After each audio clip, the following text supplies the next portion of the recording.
ఆంధ్రప్రదేశ్ ఉప ముఖ్యమంత్రి పవన్ కళ్యాణ్ దేవాలయాల పరిరక్షణ నిర్వహణ విధానాలపై కీలక వ్యాఖ్యలు చేశారు. ఆలయాలు కేవలం పూజా స్థలాలు మాత్రమే కాకుండా మన సంస్కృతి, సాంప్రదాయాలు, ధార్మిక వారసత్వానికి ప్రతీకలని పేర్కొన్నారు. పాలక మండళ్లు బాధ్యతాయుతంగా వ్యవహరిస్తే దేవాలయాల్లో అపచారాలు, అవకతవకలు చోటు చేసుకునే అవకాశమే ఉండదని స్పష్టం చేశారు. దేవాలయాల పరిరక్షణ రాజకీయాలకు అతీతంగా ఉండాలని, భక్తుల విశ్వాసాలను కాపాడడం ప్రతి పాలక మండలి ప్రాథమిక బాధ్యత అన్నారు. గత ప్రభుత్వ హయాంలో ముఖ్యంగా తిరుమల టెంపుల్లో పలు అపచారాలు చోటు చేసుకున్నాయని ఆరోపించారు.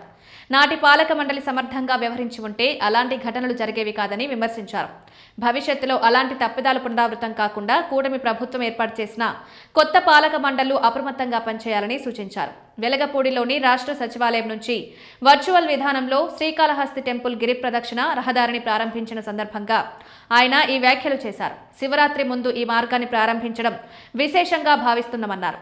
సుమారు 22 కిలోమీటర్ల గిరి ప్రదక్షిణ మార్గాన్ని భక్తులకు సౌకర్యవంతంగా, ఆహ్లాదకరంగా తీర్చిదిద్దేందుకు సమగ్ర ప్రణాళికలు రూపొందిస్తున్నామన్నారు. ముఖ్యమంత్రి చంద్రబాబు నాయుడు ఆధ్వర్యంలో 10 కోట్ల వ్యయంతో సిమెంట్ రహదారి నిర్మాణం చేపట్టామన్నారు. గిరి ప్రదక్షిణ మార్గం ఇరువైపులా అటవీ శాఖ సహకారంతో మొక్కలు నాటే కార్యక్రమాన్ని శివరాత్రి బ్రహ్మోత్సవాల అనంతరం ప్రారంభించనున్నట్టు వెల్లడించారు.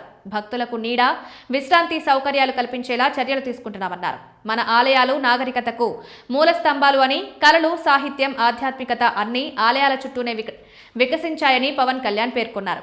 ఆలయాల అభివృద్ధి అంటే కేవలం నిర్మాణాలే కాదు, ధర్మ పరిరక్షణ కూడా కావాలన్నారు. దేవాదాయ శాఖ ఆధ్వర్యంలో నిర్లక్ష్యానికి గురైన అనేక ఆలయాలను అభివృద్ధి దిశగా తీసుకువెళ్తున్నామని చెప్పారు. భక్తుల ఆకాంక్షల మేరకు అవసరమైతే ఏజెన్సీ ప్రాంతాల్లో కూడా ఆలయాల నిర్మాణానికి ప్రభుత్వం సిద్ధంగా ఉందన్నారు. శ్రీకాళహస్తి గిరి ప్రదక్షిణ చేసే ప్రతి భక్తుడికి కైలాసగిరి ప్రదక్షిణ చేసిన పుణ్యఫలం లభించాలని మనస్ఫూర్తిగా కోరుకుంటున్నారన్నారు. దేవాలయాల పరిరక్షణలో ప్రభుత్వం కట్టుబడి ఉందని, భక్తుల విశ్వాసాన్ని కాపాడడమే తమ లక్ష్యమని ఉప ముఖ్యమంత్రి పవన్ కళ్యాణ్ స్పష్టం చేశారు.